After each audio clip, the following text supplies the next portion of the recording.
Fuga din preajma Crăciunului.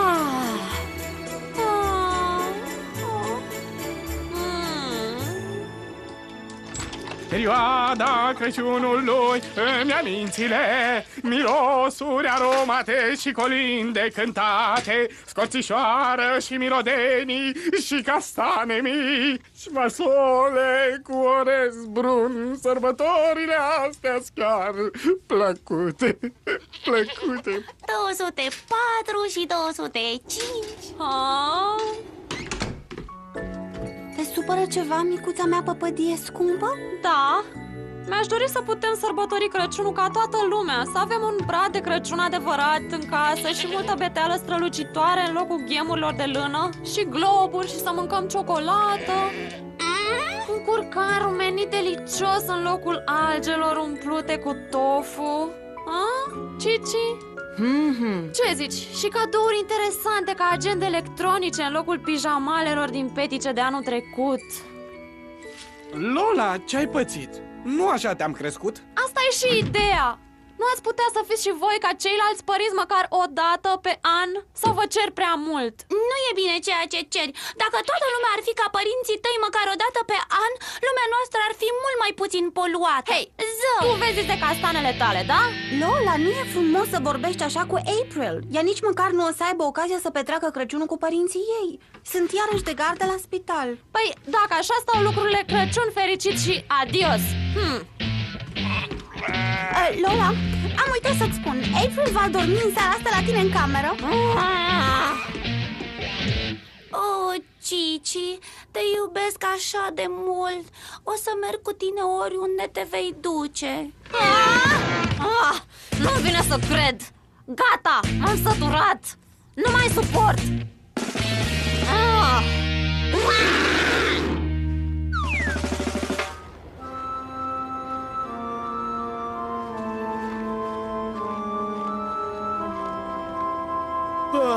Unde s-ar putea duce Lola așa de vreme? Hai, Billy, mișcă-te! Ai treabă de făcut. Oh. Ce interesant aș arăta în chestia asta. Totul a fost așa trist. Pur și simplu nu am putut să fac față. Dar acum sunt în sfârșit liberă. Vrei să spui că nu o să petreci Crăciunul cu ai tăi? Dar nu poți să le faci așa ceva. Nu ești tu cea care îmi spune mereu că nu ai putea suporta o familie ca a mea? Dar te-ai gândit puțin la ce dramă umană ar rezulta suferința existențială a părinților tăi? Dar a mea? Bine, cred că am fost proastă să apelez la tine pentru sprijin. Pe mai târziu. Hei, așteaptă, Lola! Întoarce-te! Sunt singură pe lumea asta. Crăciunul în aer liber, ăsta e anotimpul, draga mea. Pentru ovăz și secară, plăcințica mea acrișoară. Să ai o zi frumoasă, frumosul meu urs polar. Bună! Cum îți mai merge, micul meu Lotus? Lola e acasă? Ceva îmi spune că încă doarme. Cred că a trecut la bioritmul ei de vacanță. Nu prea cred. Deja nu mai era când eu m-am trezit. Credeam că și-a micul dejun. Bine, deci nu-mi place să fac asta, dar chiar trebuie să vă spun. Cred că Lola a plecat. Plecat? Pentru numele Marii Uniuni unde? Mi-aș dori și eu să știu.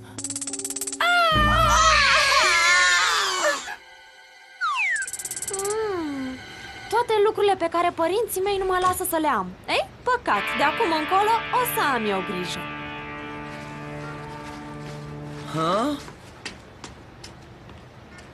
Special de Crăciun, ofertă unică, un produs de patiserie la prețul de 2, al 3-lea gratuit.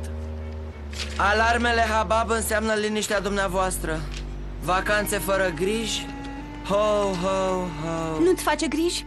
Am cărțile mele speciale potrivite cu profilul meu mental.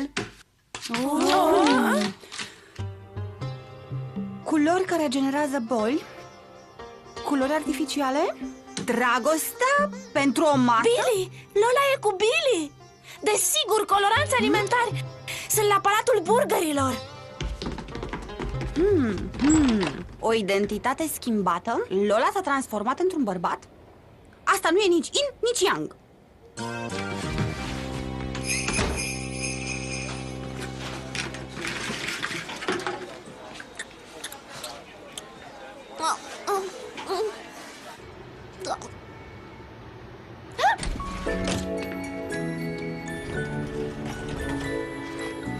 Oh.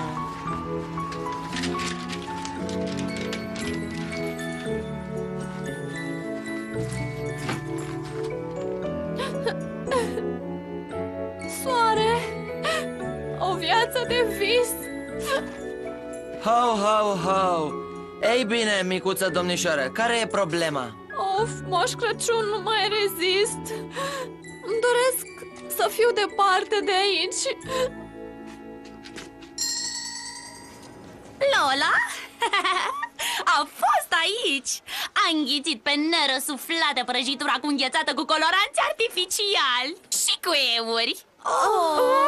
Dar a plecat acum câteva minute. Oare Billy știe unde e? Lasă-l pe Billy în pace. Își ajută părinții cu care se înțelege grozav. Păi, ăsta nu e biroul de informații, așa că mișcați-vă, dependenți de lâna pură ce sunteți.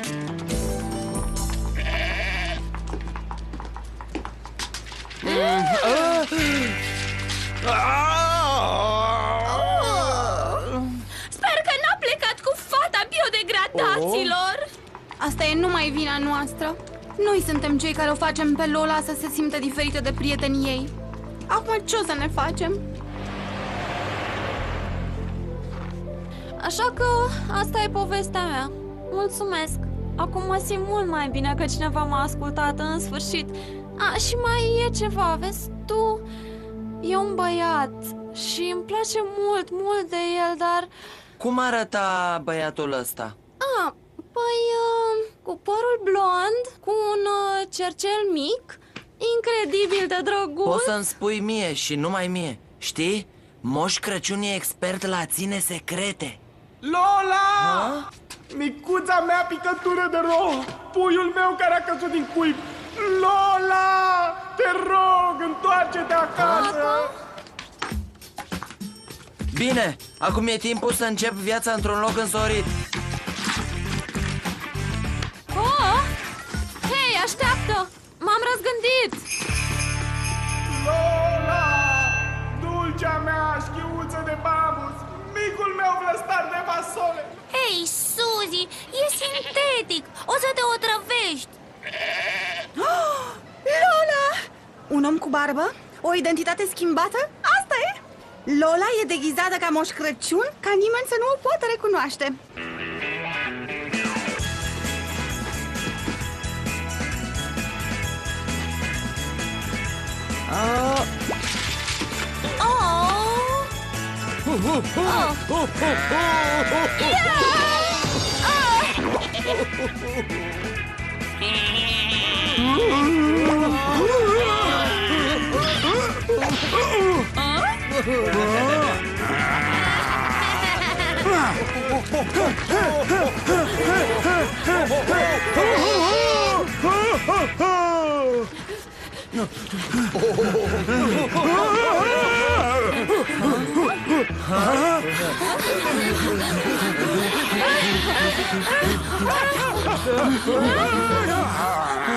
Ieșire de urgență! Bine, visul tău e pe cale să devină realitate. Nu se poate! Ăsta e visul meu devenit realitate! Mami, tati! Te-am căutat peste tot, rântunica mea pierdută. Mi-a fost teamă că n-am să te mai văd niciodată. Noi te iubim. Și eu vă iubesc! Dacă ai fi plecat cu autobuzul ăla, aș fi alergat după el tot drumul. Aha. Oh, Billy? Billy! Ha? O, Doamne, părinții, mereu cu ochii pe mine. Micuțele noastre turturele sunt așa de drăguțe. Hei, voi nebunilor după germeni de grâu, cine v-a întrebat?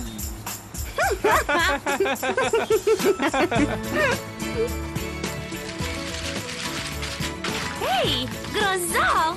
Ah, prea mult, dar funcționează cu energie eoliană? Asta e ceea ce numesc eu o casă frumoasă. Unde o să bag eu asta în priză? Și asta funcționează cu energie solară. O agendă de buzunar! Mulțumesc, tată! Wow! Wow! Wow! Wow! Au fost puțin prea multe, vecine. Să te ajut? Nici să nu te gândești.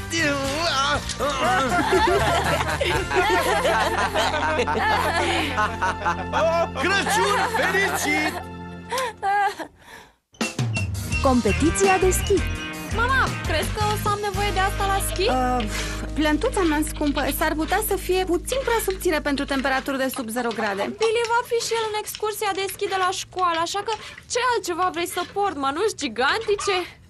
Ce zici de un hanorac, că tot veni vorba? Faceți loc pentru viitorul campion al competiției de schi! Cine a făcut un snowboard din lemn reciclat pentru băiatul lui Cici? Dragul de tata. Și cine va arăta ca un om de zăpadă îngrozitor pe invenția asta preistorică al tău, iubit?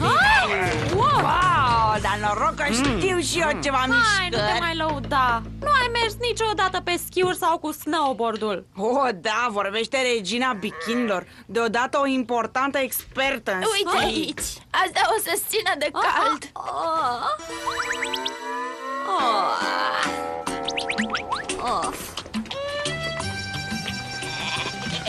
Urcați-vă pentru pârniile albe. Haide, urcați-vă! Vezi să nu răcești conul meu scump de brad. Stai liniștită, mamă. Cu bine, mama, pa, tata, pa, bunici. La revedere! În sfârșit singuri! Toată lumea este pregătită? Acum să coborâm!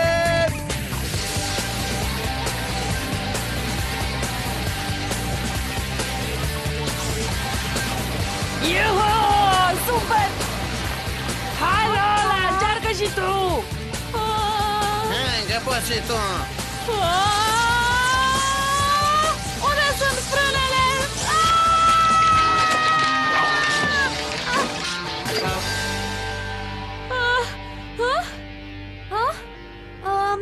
Îmi pare rău. N-a fost vina mea. Schiurile sunt de vină. Sunt prototipuri, știai? O să te ajut până jos la stațiune dacă vrei. Serios, Billy?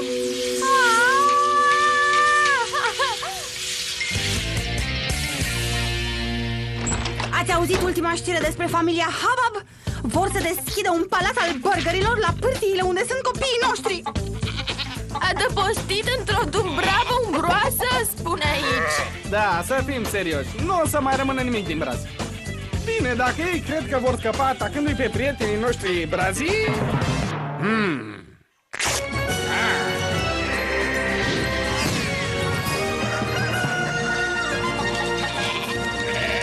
La drum, turiști nebunatici!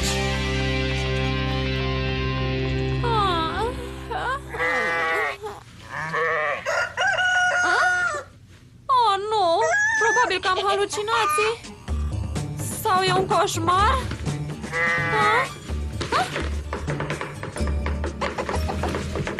Curly, dă-mi înapoi. Întâmplă. Tu ce cauți aici? Ascultă, vrăbiuță, avem probleme serioase. Da, sigur. Îmi puteți spune despre asta mai târziu.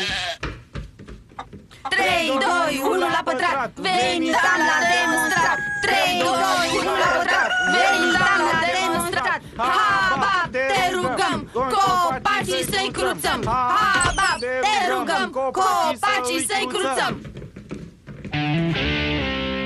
Asta-i prea mult. Singura dată când plecăm în vacanță fără ei și tot apar până la urmă. Da, și aparent doar ca să critique familia Habab. Nu înțelegi? Hababii o să taie brazii din dumbrava pârtiilor albe. Trebuie să-i oprim.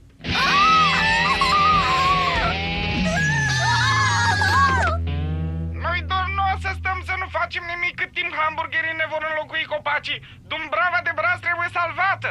Acesta a fost domnul Tofu, în direct de la Pârtiile Albe.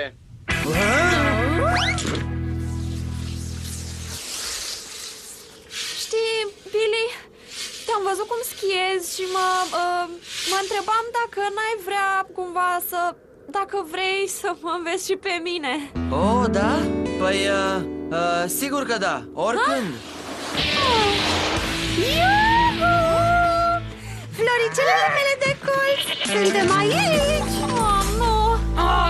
Nu ei!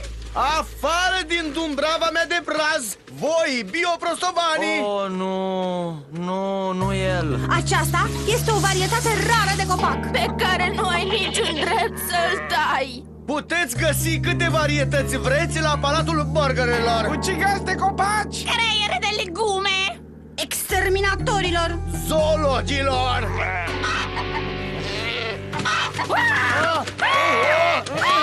Mi-e frică, ia-i de pe mine, pantofii. Hai, nu mai sta acolo. Pentru asta! Ei bine?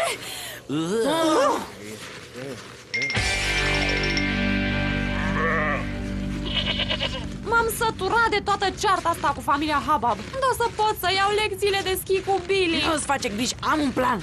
Să știi, n-am de gând să mă opresc să schiez din cauza unor butuci afurisiți.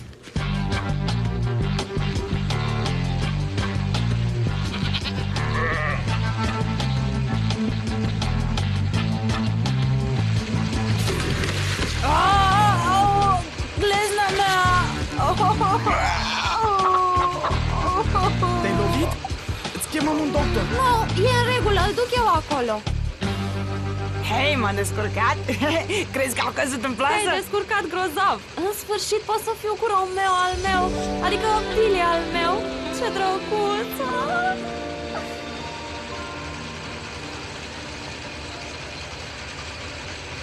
Pământul către Julieta, e timpul să aterizezi.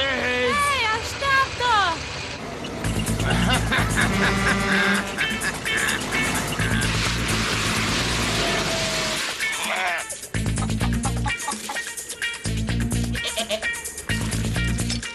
Ei au vrut o acțiune cu lanțuri de magazine, nu-i așa?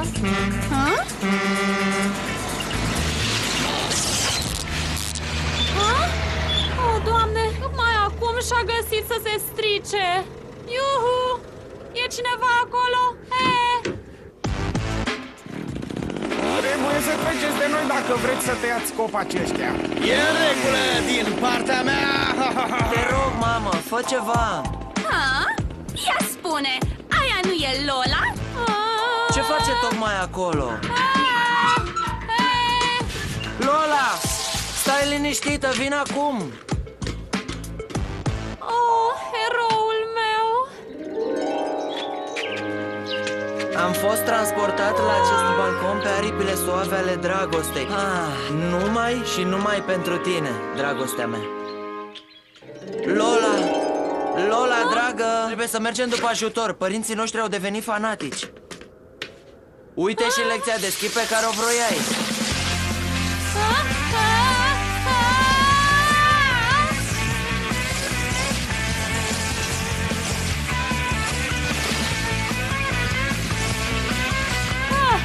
Felicitări! Tocmai ai câștigat steaua de argint! Am reușit! Știu să schiez!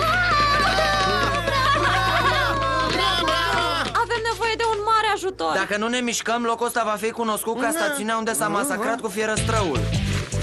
Hei, nu te-ai întors a ta la gleznă? Da, ai dreptate. Părinții nu trebuie să mă vadă fără bandaj la gleznă. Ce să fac, Mai ai niște suporturi pentru schiuri? Omule, ești așa de tare! Tăiați acest copaci milioane și milioane de ani. O să mai urmeze și altceva.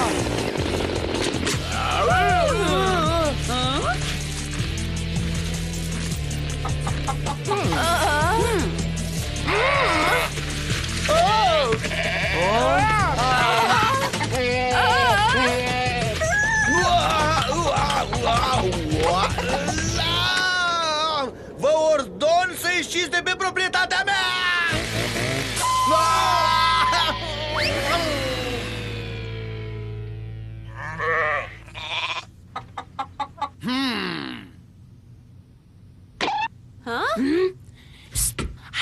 anunț mai târziu. În ciuda metodelor voastre neortodoxe de protest, trebuie să recunosc că aveți dreptate. Vedeți cum telescaunul se tot strică, nu am alternativă decât să rechiziționez Dumbrava de Braz ca să... Ce? Cumplit! O să chem poliția!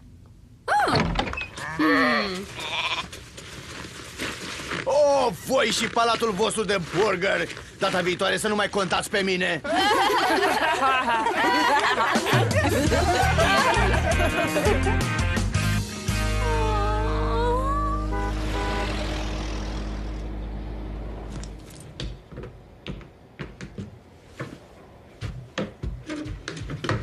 Oh, sărăcuța mea, Floricică ofilită. Te doare?